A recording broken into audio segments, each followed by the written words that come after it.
Tidak lama setelah itu, anggota suku rambut gimbal menghanyutkan sesuatu yang telah ditemukan oleh si Pirang dan si Ikal. Setelah itu si Ikal dan si Pirang memberikan temuan mereka kepada kepala suku. Ketika kepala suku memeriksanya, ternyata itu adalah sebuah surat peringatan dari kepala suku rambut gimbal.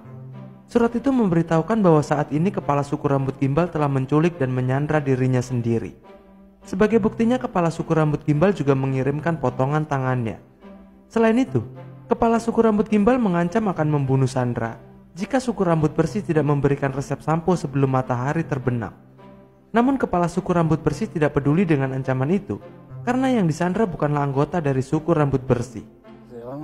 Ketika matahari tenggelam, resep sampo tidak juga diberikan sehingga kepala suku rambut gimbal benar-benar membunuh dirinya sendiri. Pada akhirnya kepala suku rambut gimbal telah dimakamkan.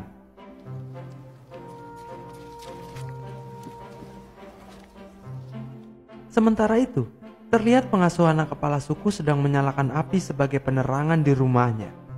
Tiba-tiba saja sang dukun muncul lalu memukuli pengasuh itu menggunakan senjatanya, sehingga wanita pengasuh itu pada akhirnya telah tewas. Ça fait mal. Est-ce que je peux vous offrir quelque chose?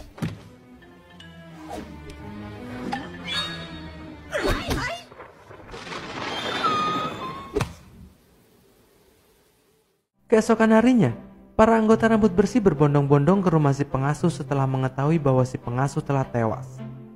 Di situ terjadi perdebatan antara kepala suku dan seorang anggota.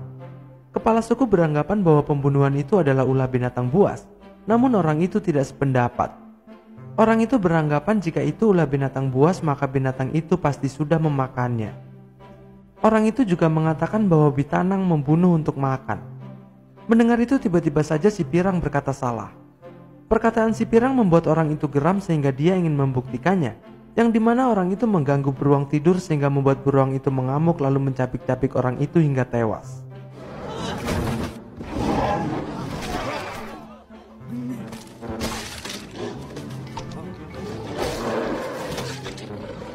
Setelah kejadian itu si Ikal dan kepala suku melihat si Pirang. Namun si Pirang mengatakan bahwa dia bilang salah karena tadinya orang itu mengucapkan Bitanang bukannya binatang. Tetapi karena pembuktian itu juga yang membuat mereka percaya bahwa benar saja si pengasuh bukan dibunuh oleh binatang buas. Namun mereka berspekulasi bahwa si pengasuh meninggal karena faktor usia yang sudah muda. Tetapi sang dukun tiba-tiba muncul dan mengatakan bahwa wanita itu tewas karena perbuatan manusia. Awalnya mereka semua tertawa karena selama ini belum ada manusia yang membunuh manusia. Namun sang dukun menjelaskan bahwa wanita itu dibunuh menggunakan pentungan dan mulutnya dijahit. Pada akhirnya mereka pun percaya, yang kemudian kepala suku mengajak si Pirang dan si Ikal untuk mencari tahu siapa pelakunya. Sementara itu, kepala suku yang baru dari suku rambut gimbal melucuti bulu domba mut, yang kemudian dipasangkan ke anak perempuannya agar terlihat keriting. Di situ kepala suku meminta anaknya untuk menyamar dan merayu si Ikal agar bisa mendapatkan sampo. Sang anak pun menurutinya, yang kemudian dia pergi menuju ke markas suku rambut bersih.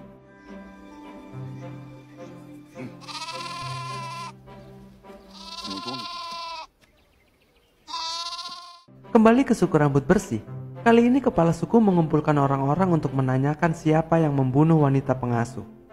Tetapi saat ditanya tidak ada yang mengaku. Yang kemudian sang dukun memberitahukan bahwa yang membunuh adalah orang yang mempunyai pentungan. Karena semua orang mempunyai pentungan, sehingga kepala suku kembali berpikir. Saat berunding dengan si Ikal dan si Pirang tentang jahitan di mulut korban, si Ikal berpikir bahwa mungkin saja pembunuhnya adalah seorang tukang jahit yang mempunyai pentungan. Mendengar itu kepala suku segera memerintahkan dua anggotanya ke penjual pentungan untuk menanyakan siapa tukang jahit yang baru saja membeli pentungan. Kedua anggota itu pun berangkat sambil memikirkan bahwa perjalanan ke sana membutuhkan waktu 3 hari, yang berarti pulang pergi mereka harus berjalan selama 6 hari. Sambil menunggu kabar dari dua anggota itu, kepala suku mengajak semua anggotanya untuk bermain voli rusamut.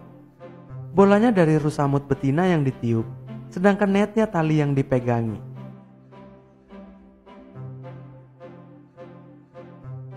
Terima kasih sudah menonton. Jangan lupa subscribe, like, dan komen ya.